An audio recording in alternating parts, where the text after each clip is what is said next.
Yeah, I was born in New Mexico. My parents moved here in the 70s from the East Coast. They were looking for something a little bit different, and there's a great community in New Mexico that they found. And I've lived here on and off since then. I've lived in Maine where I went to my undergrad, and then I moved up to Canada for graduate school. I was living in Arizona when I was fighting wildfires. So I've I kind of always come back to New Mexico. It's been a home base for me, but I like to travel a lot of other places and live other places as well.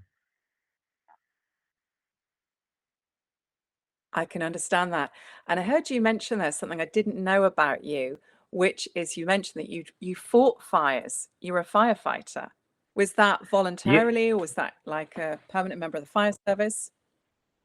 Oh yeah, no, it was a professional position. So I was on a U.S. Forest Service hotshot crew, actually a couple of them. I fought fires for about 4 summers, and then after I fought wildfires, I got a contract with the Forest Service and the Bureau of Land Management here to be a photographer and go out and photograph wildland fire for them on major incidents. So that was kind of how my background in fire started, I guess, in that realm of fire. It was yeah, I mean, it was voluntary, and I was just very interested in it. And I told my parents I want to go fight wildfires, and of course, my mom wasn't especially excited about that. But it Yeah, surprise it to ended me. up, yeah, ended up being one of the more meaningful things I've done in my life. That has actually like led into a whole different other avenue of things for me, projects and focus. Brilliant. So I'm feeling a very organic journey into this, which has parallels with my own background and actually some of the pioneers of this general sort of arena in terms of philosophy and thinking. Stephen Pine, who, is sort of dubbed the fire laureate and who very much inspired Hmm. my work from a philosophical lens. He was a firefighter. And although I've not been a firefighter, my intro into this whole arena came because of the fact that I have family living in very fire prone areas.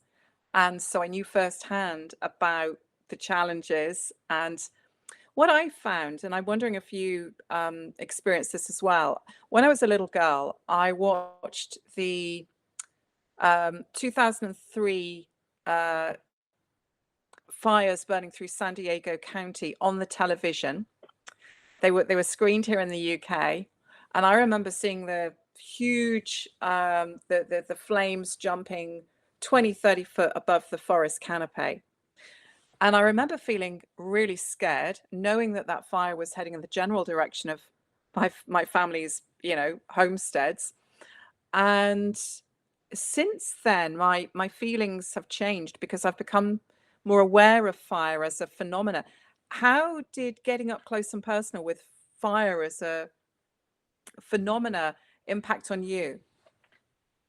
Yeah, totally. Well, just first a parallel. I remember my first experience of wildfire being when I was probably 8 and I was playing baseball, and there was a fire in Los Alamos, which at the time it was I think it was maybe a 20,000 acre fire, but that was a large fire for back then. And I remember playing baseball and watching this huge plume in the distance, and people were talking about it.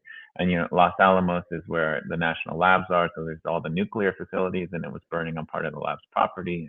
And I remember just being curious about it. I don't remember being scared. I remember kind of just being in awe of it. Then fast track forward to actually fighting wildfires. And the thing about when you fight wildfires is you just spend so much time with wildfire, and like anything you spend time with, you get to know it, and you don't see it as a black and white entity, but you see all the different modes and manifestations that fire might have. And that includes the ways that it can burn through, different forests and forest types and levels of intensity. And so, yeah, I mean, I think the interesting thing about fire is that it has all these ranges of potential, right? So it can be a very regenerative force. It's a necessary force for ecosystems. And it's also true that it can be a catastrophic force for ecosystems, and partially because of how we've mismanaged them and let it, into a place where fire can be that catastrophic. But so, like, and when you're a wildland firefighter, you get very comfortable around fire, and it can also still be scary, on the days when it's 90-mile-an-hour winds and 95 degrees outside in drought prone areas. And, it can be hectic in just places you don't really want to be. So, yeah, I think I see a lot of different sides of fire. Yeah, and that was, I mean, a really key point you made there. Yesterday, I was reviewing, it was actually an award-winning design book that is meant to be a guide for basically creating resilience to wildfire, but it's incredibly generic. It doesn't explain that the quality of fire changes not just from one place to another, but from moment to moment. Because if the wind changes direction, if it hits a new fuel source, the whole behavior of it can change in a moment. And so the fact that you've come from a background where you're really getting to know it's the catalytic quality of it, know how it, as you say, I mean, here I've got a couple of Serratinus pine cones that I've picked up. Mhm. I was in Tenerife for work actually 2 weeks ago, and I picked the opportunity to do a little field research because there'd been a huge fire had swept through the Corona forest just around Mount Teide. So you've got the volcano, one of the biggest volcanoes that's active in the world, which is just mind-blowing because you've got the volcano and then you've got the crater around it, which is sort of, I think of it like the child is Teide, then you've got the mother, which is this still vast crater, and then around that you've got a mega volcano. So it's this incredibly dynamic landscape, but actually there you've got fire, you've got lava, you've got these very, very elemental forces all at scale.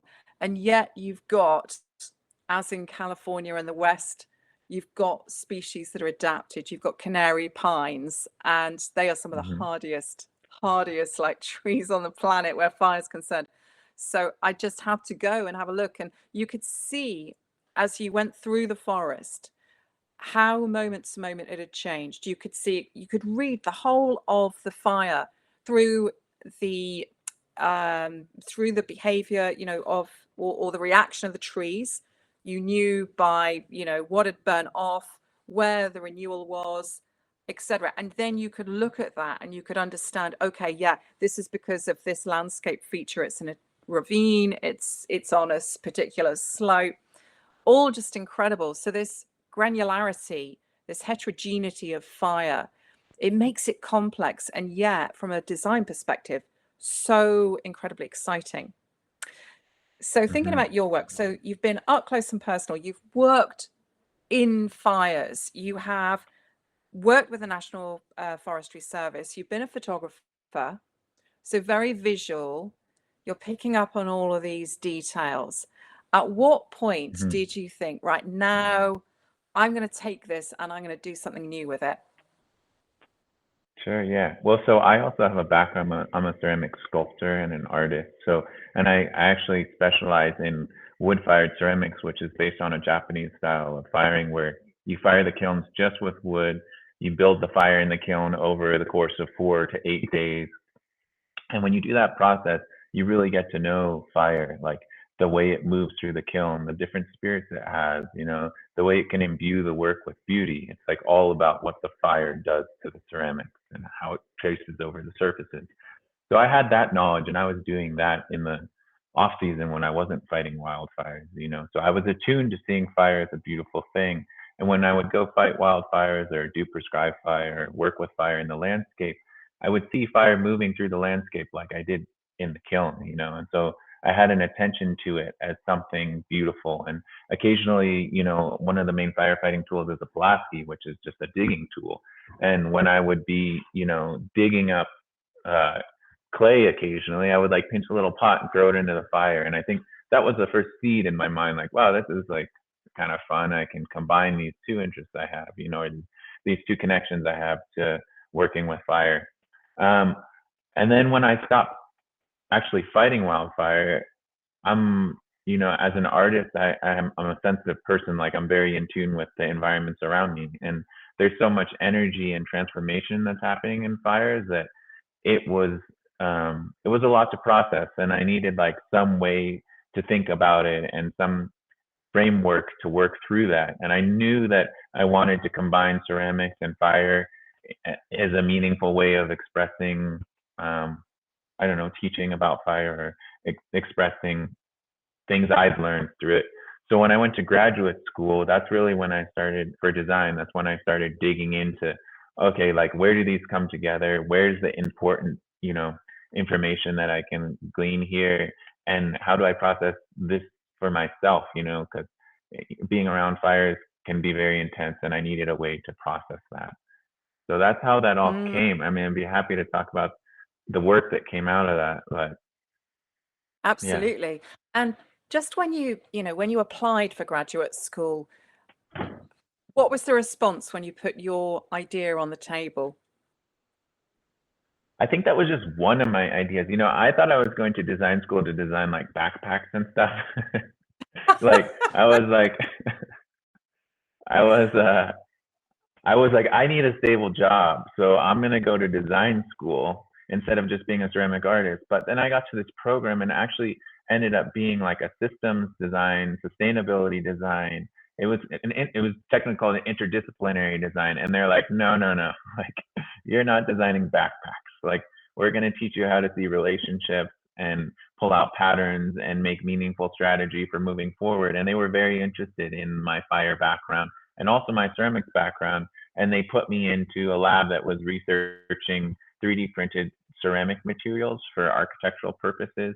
And that just, at first I was like, 3D printing, like, I wasn't sure about it. But then when I saw like all the wild things that happen when you can actually 3D print clay, it led this whole other avenue. And so the thesis that I ended up writing there was kind of this philosophical exploration of technology and how technology mediates our relationship with the wider world, and how we can think about fire and how we think about designing like communities and our things for fire. And it also took on a very, I guess I was very inspired by indigenous epistemologies and ways of thinking. And I really wanted to, because I was in Canada, I mean, it was like a pervasive way of thought and so important. It really changed the way I was, I guess, writing about that connection. It was something I always knew, that I had like a spiritual connection, or I saw fire as a living thing and a spirit, and that I saw it in the kiln, I saw it in the landscape. And so my work really became about like, paying attention to what was happening around us and not just seeing fire in this black and white way. But if you see it as a living thing, it's obviously going to have a lot of different ways of manifesting itself, and ways that we need to be respectful of it. Wonderful. I mean, it's all coming together. And I think the other quality I see, I think many of those that are working right at the frontier of particularly working with the natural world, it does come together quite organically. So I think, for example, one of my respected peers is Rachel Armstrong. She was actually a medic. She was a medical doctor for many years. She was working with some, really quite gritty kind of cases. She worked with, among other things, leprosy as a disease. And you can see that she went on to become a living architect, and today she is an experimental professor in terms of architecture. And you can see her background written through her work, because she does treat a building like a body. She's thinking of it with the same kind of properties. It's self-healing, it has agency, it is in a state of homeostasis, etc. And I see that very much in your work. Now that I know your background, your work's making a lot of sense to me, because I can see these different qualities have all come together. So I saw, when I was researching you, I saw some of your college work, which was absolutely beautiful. One of the things that I like about your work, it's very real. It's very analog, in the sense this is hands-on, this is real world stuff. This is not some like CGI of some imaginary future. You're out there, sleeves rolled up, doing stuff with materials in a very, I mean, a very sort of elemental way. Um, At the moment, there's this huge emphasis on AI and the digital world, and supposedly, this is going to sort of displace creativity in a sort of the kind of human sort of capacity. Um, but with your work, it's feeling to me as if there's this primitive heartbeat to it. This is something that really builds on this lineage that we as a species have with fire, going back throughout the entirety of our existence on Earth and all of our antecedents, literally back to the primates. One of the most fascinating stories I read was about the fact that there are chimpanzee groups that when they see fire, they start to dance, they start to celebrate because Hmm. they look at it, and whether or not they're thinking, hey, we've got some roast dinners coming up. We have some cooked food this evening, or something else we don't know. But they have a relationship with fire, and we have all throughout. When you think about your work, how do you think about it in the context of history and our relationship as a species with fire? I think my work really comes from my relationship with fire first, and I think I'm lucky in that I've had a very strong connection to fire. As I said, like working with it in the kiln and in the landscape. But I think you're right. Like for me, material and fire are like the two fundamental parts of my work. So I think a lot of my work is just about that connection and what we can learn through it. And fire is such a powerful teacher and such a powerful tool and such a powerful force. I think I just like tap into that, and beautiful things come from it, and informative things come from it. And yeah, and so and I guess in that sense it is uh primitive, but yeah, it's like it's fundamental. I think it's elemental. Like on its simplest form, my work is very elemental because I think that like there can be a lot of confusion about things. We have all these systems that we've built for ways of thinking about the world and how we build things and what we need for our lives and what our houses should be and what our technologies should be, what AI is going to do. And then in the day, like, I mean, I just really love spending a lot of time in quiet in the landscape. And it's like when I'm cooking over a fire, that's so simple, right? Like, and it's teaching me so much. And so I think my work is really like, let's tune into these very fundamental, elemental forces and materials and just see what they can share with us without getting distracted by kind of our human confusion, I guess. And my most recent show I had at Forming Concept in Santa Fe was called Markings from Fire. And that show was really just an experiment in thinking about materials and geologic time as a way to understand our position in relation to wildfires.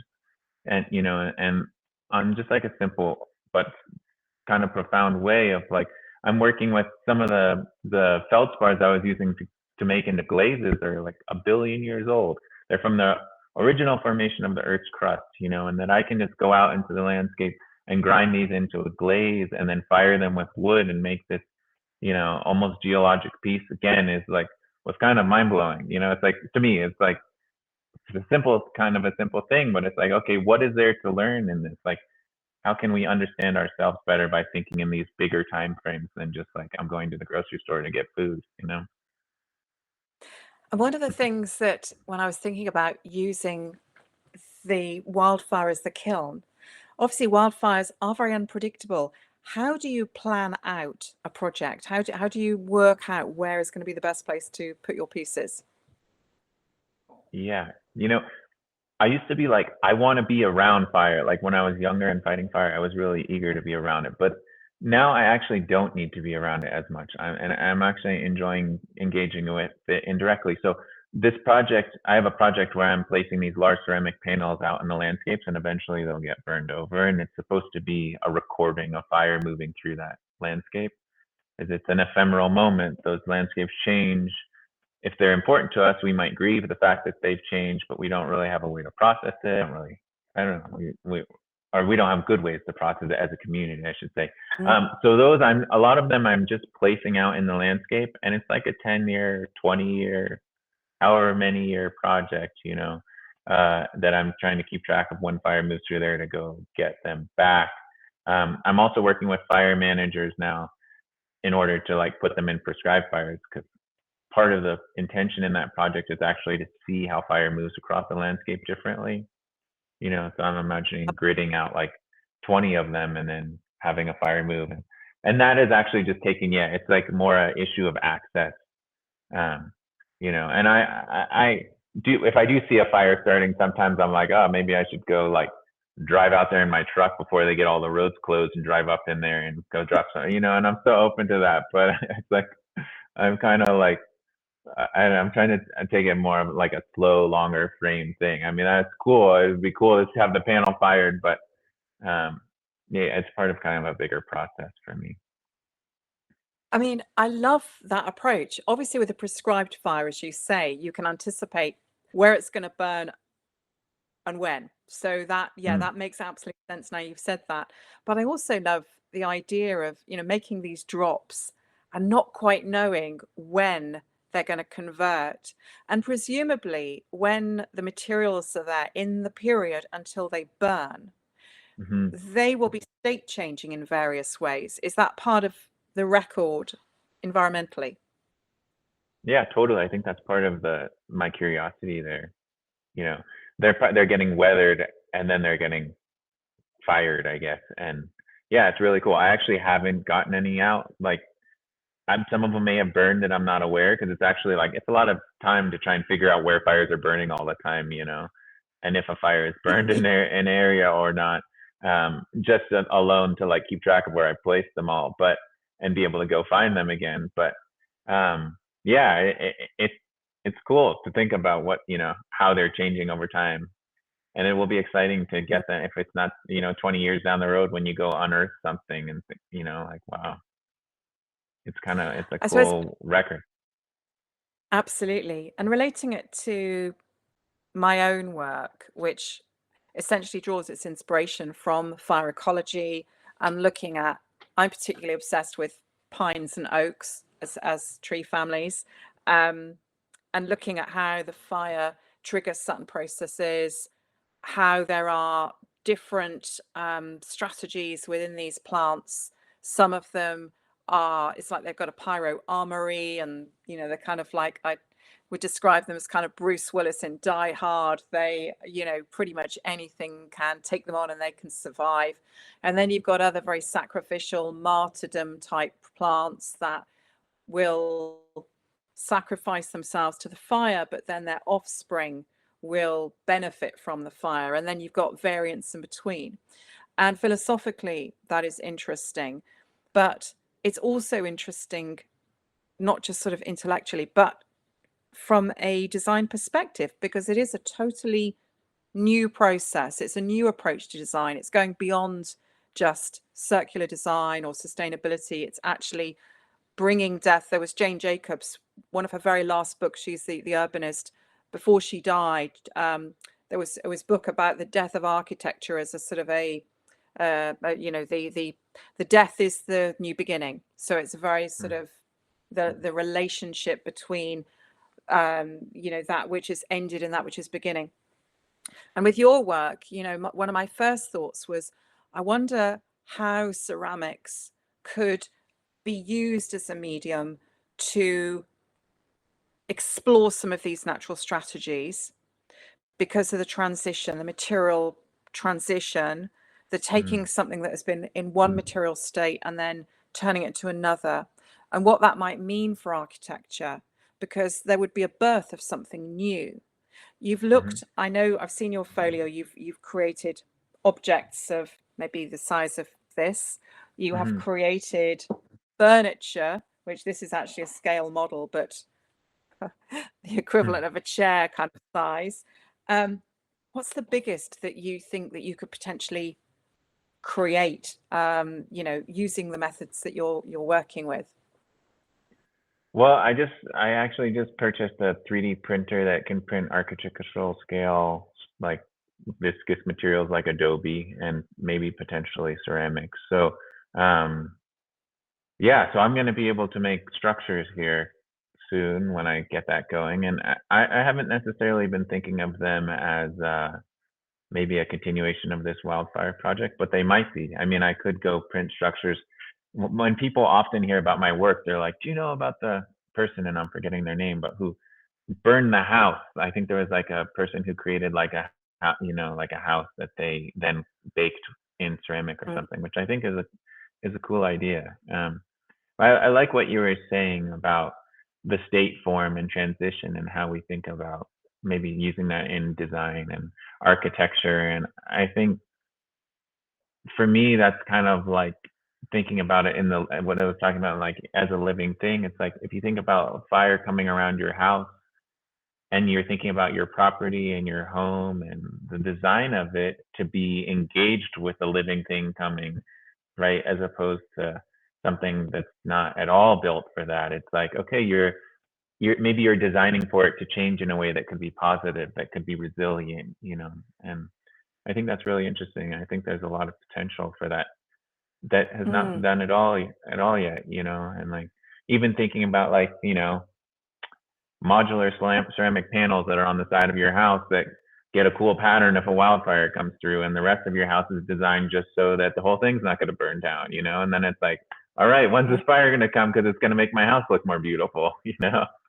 I Like, I don't love know, that. that's Yeah. kind of an Yeah. extreme example, but like I think those are the important ways we need to be thinking, as opposed to just building like a petroleum house in the middle of woods and being frustrated when it burns down. I mean, I know it's a huge loss, but it also shows just kind of our lack of awareness for where, the Yeah. position that we're in. So, You just gave yeah. me an idea, because I've got something called biobark that I've been developing, which is inspired by bark. It's a different kind of bark to the one that I'm actually really looking at, but this is some cork Mm, bark. And within biobark, one of the things I worked out was that one of the reasons that certain tree species can be resilient to wildfire, it's not just the fact that the tissue acts as a protective barrier, but it's actually the physics of the external, the bark form. It's the mm, way that the heat interacts with it. It helps to deflect it. And I was thinking, would we be able to create a cladding system for a building that we can put on the exterior? Because obviously a lot of what we need to protect is already built. Would that work? And I've been thinking about the materials, because obviously when you're thinking about architectural materials, you've got to think about, okay, well, what is actually genuinely sustainable and what will work across the varied conditions? Obviously, with Western USA, you've got not just wildfires, you've got earthquakes to think about. So you need that juxtaposition of the elasticity of, this is obviously a very squidgy, bouncy material. It's a lot of kind mm-hmm, of bark is, relatively speaking. Wood is, it's got, great strength in terms of resilience to kinetic impact. But then obviously it burns because it's a carbon-based substance. And then you've got ceramics, which are a mineral-based substance. And so I'm thinking, as you're talking about this, of can the two be married? That could be something that maybe could be explored. And this idea of the transition, maybe when the wildfire's coming through, whereas I was thinking before about maybe 3D printing the panels, maybe it's not that. Maybe it's taking the kind of the sort of clay. I'm not really using it, but like here I've got some plasticine that I'll be using for some modeling. So basically, yeah, I mean, a mineral-based material. And I'm thinking, maybe you take clumps of something in your hands and you put it onto the building, and it's a wooden building, but when the fire comes, that clay bakes and then it transforms the building and so on. I don't know, I'm sort of off the top of my head, I'm thinking about this, but I just love the way that your work, because it's process led, it could be spliced into this way of thinking. mm. I love that idea. Yeah, actually, of thinking about the exterior of a house as bark, and the metaphor of that and all the design implications of it. That's really cool. Yeah, imagine if the outside of our houses were like bark, and the Mm. fire came, it burned some of the bark, it changed some of the bark, and then everything inside was fine. It protected the inside of the tree. And yeah, that's a really cool idea. Yeah, I wonder, like, materially, I think it'd be an interesting thing to research and think about how you could take that idea into design and come yeah. up with Because I was something. also thinking the other thing you could do, presumably, if you were to get sort of basically clumps of clay in your hands and put it onto wood, let's say a log cabin, put it on before the wildfire comes, that would obviously insulate it from the fire because it would then bake. If it heats up, it's going to bake. Mm-hmm. And then create some, but then it might fall off afterwards because then it becomes brittle. And if there's no Mm-hmm. affixant, maybe it falls away. So it almost, I'm thinking almost like when a chick hatches from an egg. Mm-hmm. The house is like, it's just so mind-boggling. And what I like about your work is because it's so real, because it's working, you know, it's almost like nature's your palette and you're out there, you know, in the environment, Mm-hmm. working with this, testing the materials. That stuff would just be so great to do an experiment with. Um, so I'm really excited about the fact that you Mm-hmm. can take this to architectural scale. That's just Mm-hmm. mega. Um, Thinking about your journey so far, often one of the biggest challenges for this kind of stuff is getting the funding in. How have you found trying to fund your research? Yeah, that has been challenging. I've written a lot of grants, and I've been lucky to have been supported by residencies and grants that have helped my work move forward. But I have found it. I mean, I live in a rural place, and New Mexico has the labs, but I haven't really tapped into like strong avenues for funding. So that has been a bit of a challenge, and I think I have a very unique perspective in how I understand this issue, both from like design and actual hands-on experience. Um, and I wish that I have been able to secure more funding or have worked with people, you know, in order to push some of these projects forward because I have lots of ideas that end up just kind of like staying in my notebook. Um, but most Yeah. recently, I've kind of transitioned actually into starting my own consulting company because I realize there's a huge need for fire resilience management work for private properties that are done holistically. So I'm starting a company to focus on that. So not just coming in and thinning somebody's property, but kind of taking these perspectives that we've thought about and looking at their property and thinking about how we can make it resilient from that vantage point. So from a permaculture standpoint, how are we incorporating where we're thinking about how water is in the property from a landscape architecture perspective, you know, are we building structures like this, you know, that are 3D printed adobe walls that are going to move ground fire away from your house, you know?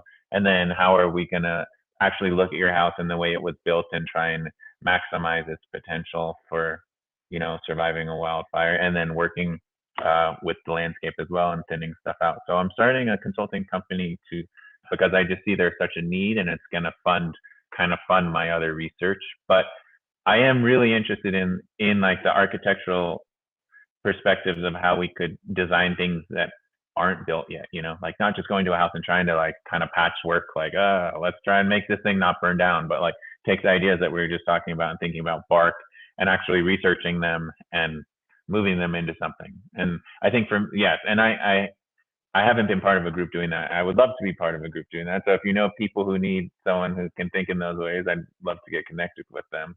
Well, But I I would think love you involved in Design for Wildfire School. I really would. I already want to do a yeah. field trip and I already want to like integrate you into the course structure because your work is just brilliant. And it Oh, is, you know, thanks. this is a field that, you know, you've worked with fire long enough to know that this is not a new threat. Yeah. And in many ways, many of the problems of wildfire, they've been around a long time.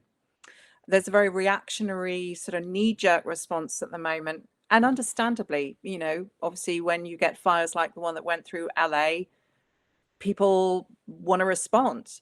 But the reality is that in order to really tackle this problem, it does take understanding this phenomena, and it does take this real insight, because otherwise there is a risk that, you know, somebody's going to come along and they're going to propose a solution that actually might be right for another place, but it's not right for that particular place. So there's Hmm. definitely demand for your work. And actually the approach you're taking of funding your work through commercial sales, basically, that's what I did, because I just Hmm. found that there just wasn't enough research funding out there, and that, but there is a Hmm. commercial demand. And I know certainly permaculture is, yeah, that's a really kind of great way to go about it. Landscaping, and sometimes it can make all the difference, can't it? Just, you know, a few strategically placed, um, you know, elements of a landscape can be the difference between you losing your home and not.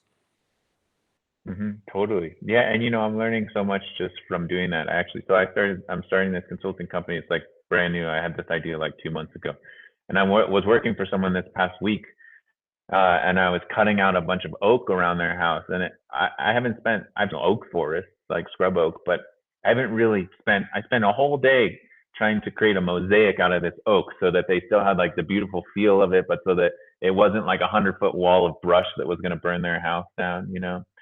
And just Mm, being in that oak for the whole day actually led me to think about a lot of different things. And my design brain was still going while I was, in the process of like affecting that plant for them. And so, yeah, I think for me, it's like taking it. I was like, oh, there's a need here. Actually, there's a market. People really need this work to be done, and it needs to be done right. And so, I feel fortunate to be able to fulfill it, and that it's also still fueling my research at the same time, which is cool.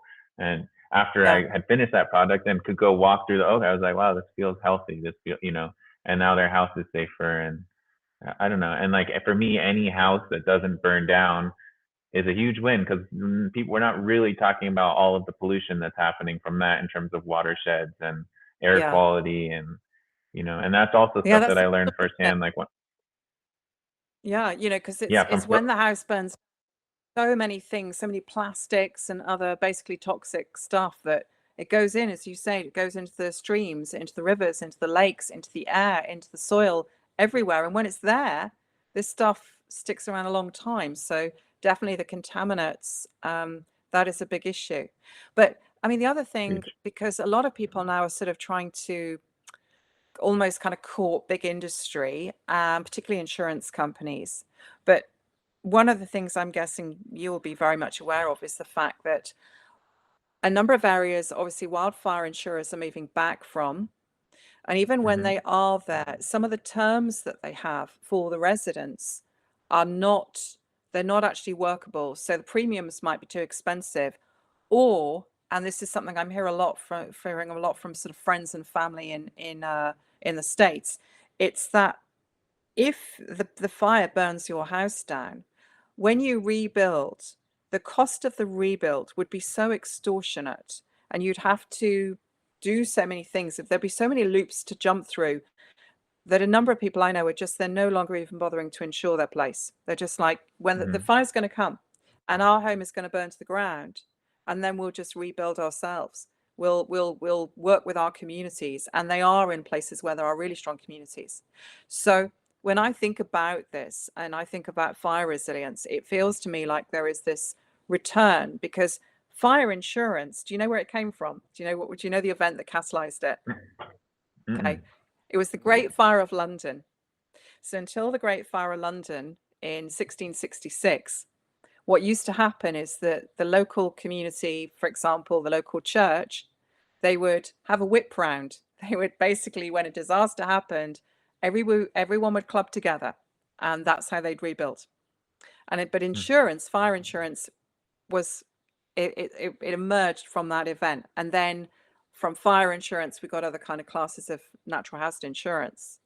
And it feels, I mean, I sometimes wonder, has insurance in its current form actually reached the point at which it can no longer serve the problem it's meant to address?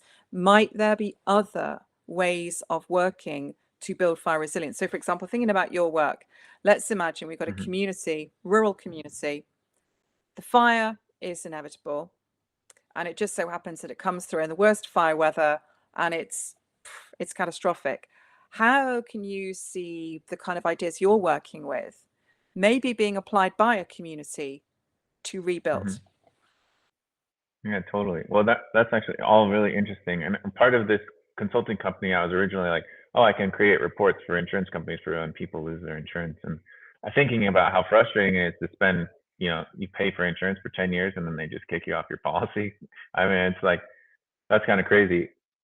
I'm thinking about it's like, well, what if you took that $10,000 and you put it into a cistern system that was really well designed property so that even if it's the most catastrophic fire conditions, the fire comes through, you've thinned things, your property is well handled, it pushes fire to the ground, you have the architecture, landscape architecture to move the fire around your house, you have the cisterns to increase the humidity, like, and your house is going to be fine. You know, it's like, wow, maybe I should just put $10,000 into that instead of an insurance company that's going to fight me, you know, when I actually lose my house and have to rebuild. So I guess that's I kind like, of, it is the way I'm thinking about it. And that's why I'm calling it holistic. It's like, you know, let's really make this, like, make your house resilient to wildfire. And I don't think anything's perfect, especially when you're working with these houses that weren't designed for wildfire, you know.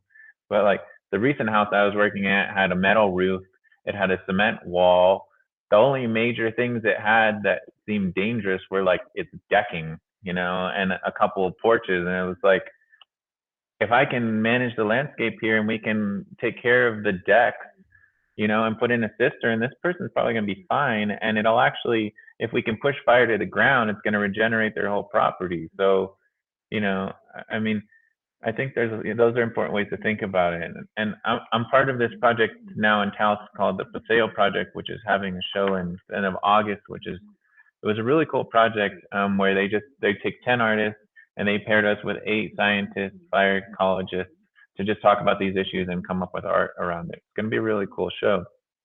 But one of my takeaways was from our boot camp was just like, you can't imagine how much fire there used to be in the Western United States.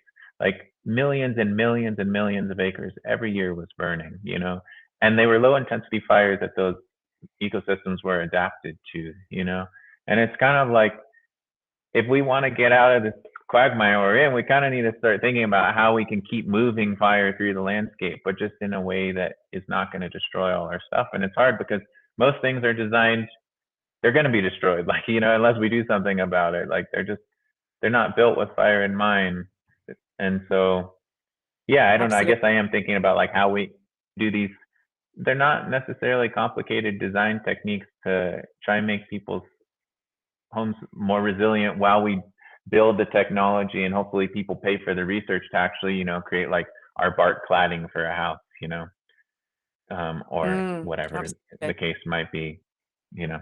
So Yeah, no, I completely agree. I mean, I think there are definitely a number of pre-existing strategies that you can use to protect your home. I know because my um he's now passed away, but my late uncle Charlie used to live near Julian, and the 2003 fires went through his land. There were 150 houses locally burned, and he and his neighbor saved their properties using some pretty simple techniques. They got out diggers, they created the fire breaks, they got the sprinklers, the well, they've got the pump rigged up to the well, they got the sprinkling of the house, evacuated the family out, and the plan, if the fire came in, was we're going to jump in the lake.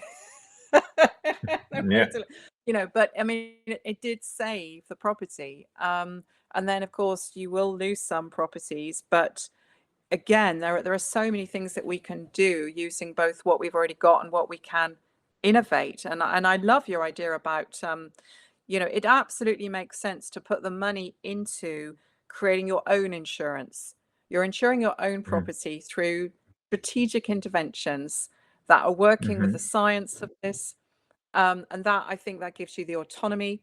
And I'm thinking about that at a community level because, I mean, I've heard quite a few tales as well about when fires have ripped through communities, and there's been this problem of kind of centralized firefighting versus localized firefighting, and Mm-hmm. the problems that it creates. Like, okay, we're going to send the fire right through here, and this will mean that these properties burn, when the local residents might have just like, they might have made an intervention to protect those properties, and so on and so forth. So I think the idea of taking back your own agency, and facilitating that is absolutely, yeah, totally aligned with that. In Totally. your work, what have been the moments that have brought you the most joy? What has really kind of made you feel elated at the you know, choices that you've made? I think just working with ceramics and wood firing, you never quite know what's going to come out of the kiln. I mean, you have an idea, and the craft is like learning to kind of like guide what's going to happen. But then when you get these pieces out of the kiln that are just incredibly beautiful, you know, like beyond something that you could imagine. That feeling, and I think that's what keeps people who like to make wood fired ceramics coming back. Um, that that is like one of the, I think that's what built my connection to fire, to seeing the beauty in it.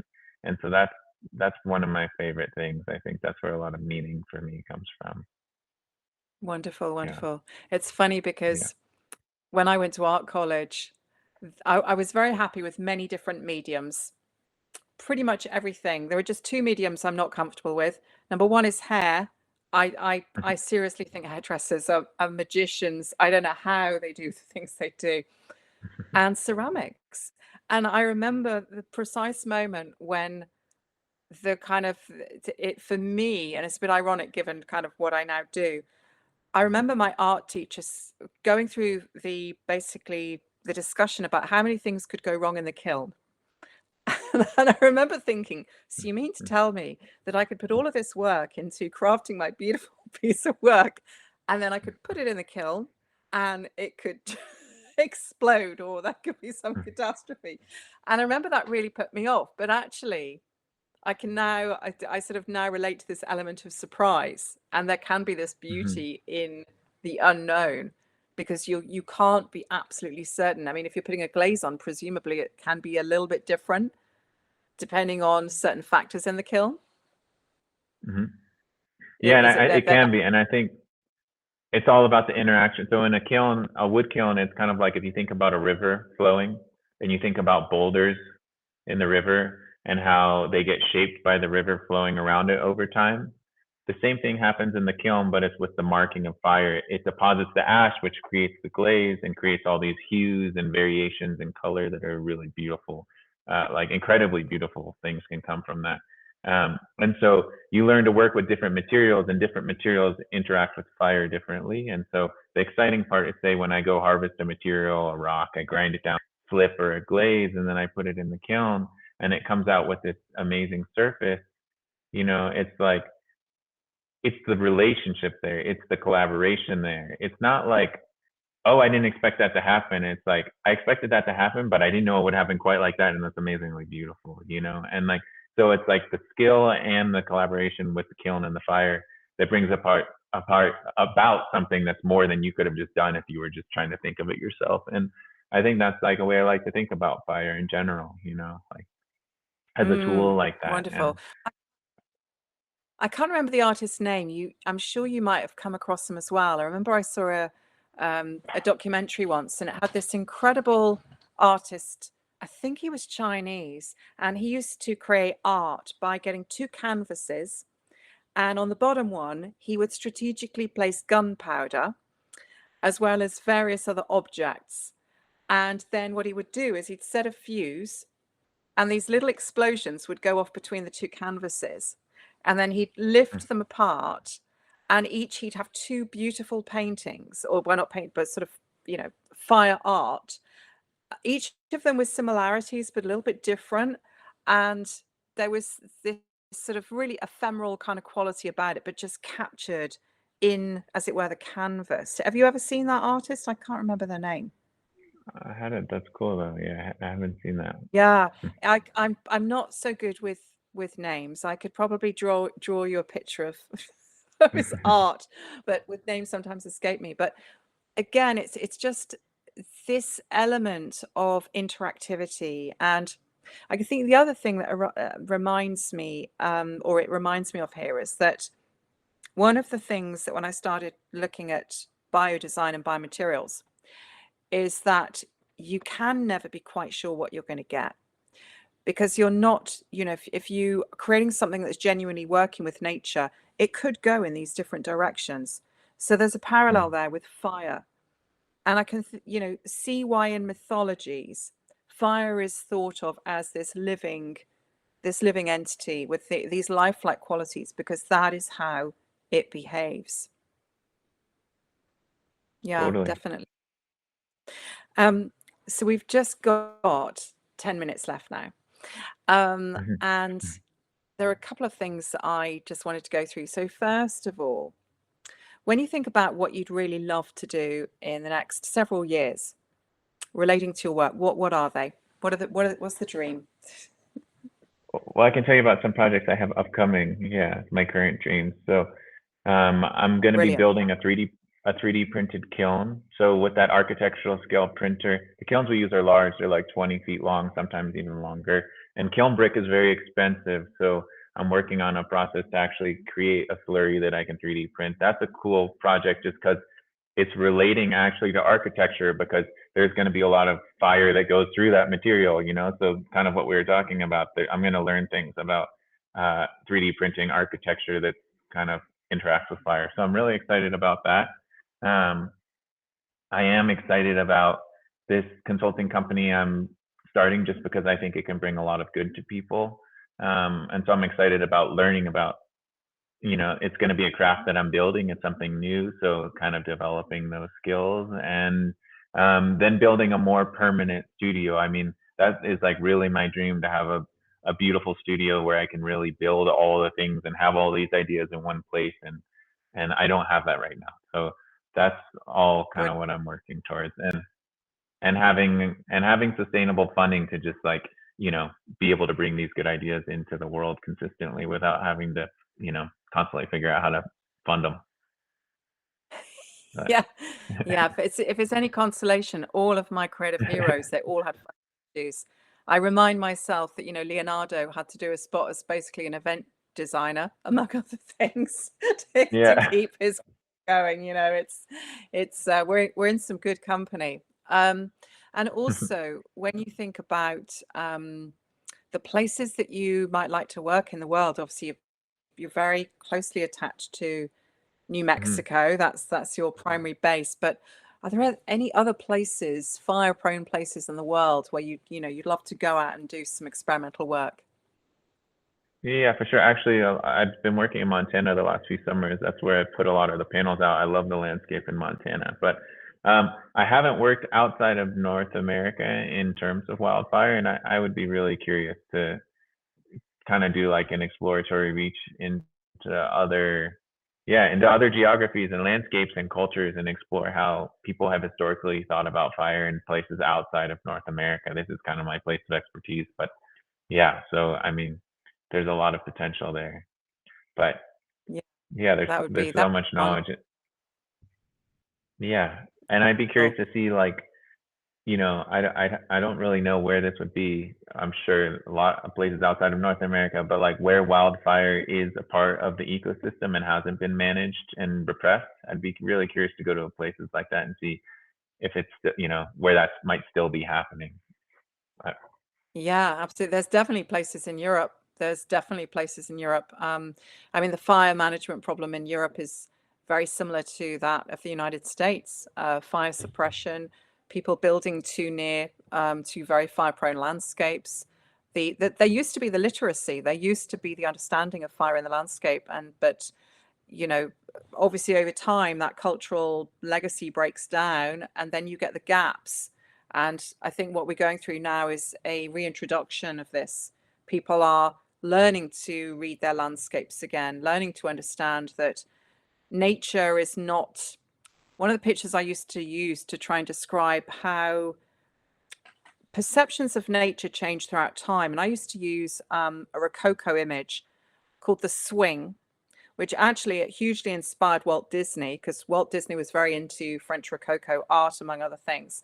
So this Disneyfication of nature.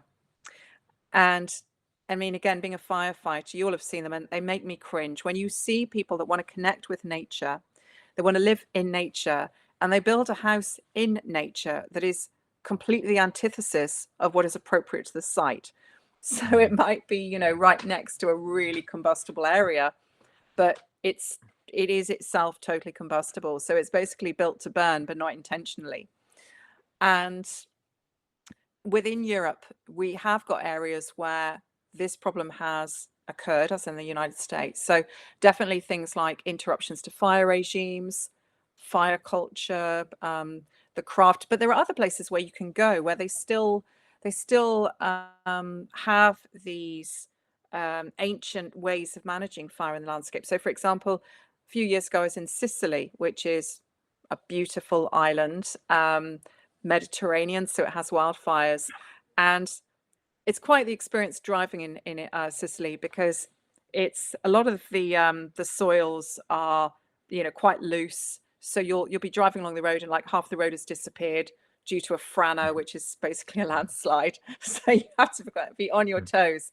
But basically, this farmer, he'd got this huge fire burning, and he was basically burning off the scrub. That's what they do basically, because it puts the nutrients back in the soil, but it also means that, like a prescribed fire, you're basically managing the fire cycle. And so just kind of driving up in the car and then realizing you've got to like wait for the fire to like roll on through, and then you go on afterwards. So definitely Europe. I think there's loads of places in Europe that you could have a lot of fun, and yeah, definitely would, I think, totally relate to the work that you're doing. Yeah, there tends to be more interest Really, in research too in Europe, so that's a good thing. yeah, yeah, absolutely. And I mean, I've not been to South America. I think Chile would be an amazing place to do some research. Obviously, they've got fire regimes that are not so different, rather, to the US Western fire regimes. Um, so just we'll wrap it with the next question. If your work could make one very particular impact on people, if there was a takeaway that you would like people to have from the work that you do, what would it be? Hmm. I think it would just be to listen to fire and actually build a relationship with it. You know, I think one of the things that got me into this work was when I was fighting wildfire and I would look at the headlines and they'd be like, firefighters fight fire. You know, it was always this like kind of hero story about us killing fire or whatever. It's like every firefighter knows that you can't stop fire when it's really going, you know? And I think, yeah, for me, it's just fire has been a really beautiful connection in my life. And I think if I could impart anything, it's if someone hasn't had that connection, I would hope that maybe they can have a small part of it or a big part of it just by the way I'm working in the world. So, but really, it's just like I have to share it because I have it. So hopefully, it's impactful and meaningful for people. Yeah. Oh no, that's a beautiful thing. Your work is absolutely stunning. I very much hope Thanks. to see one of your exhibitions sooner, not later, and to have the opportunity to work and to experiment, be it in New Mexico or some other place. I'm putting that wish Well, out thanks. into the universe to the Yeah. fire gods. August 28th in Taos, New Mexico. There's a great show on wildfire that I'm part of. So bring all your friends. Ah, yeah, yeah. Well, I'm free that date, so I gotta try and get there now. But it's been an absolute Uh, pleasure learning more yeah, about your work and journey into this. So exciting. And I've got no doubt at all that some really good things are going to be coming your way, because, you know, it's interesting, not just artistically, but conceptually, philosophically, and yeah, real pleasure. Thank you, Avi, for taking some time yeah, out of your Sunday for this chat. sure thing. Yeah, I'm glad it was really great to talk to you, and thanks for sharing all these ideas. And definitely stay in touch as we move forward, thinking about this kind of stuff. Will do. Will do. Well, you have a good, I was going to say evening because it's evening here, but you have a good day out there in New Mexico, and I'll be in touch with you soon. Take care. Bye. Yeah, take care. Bye.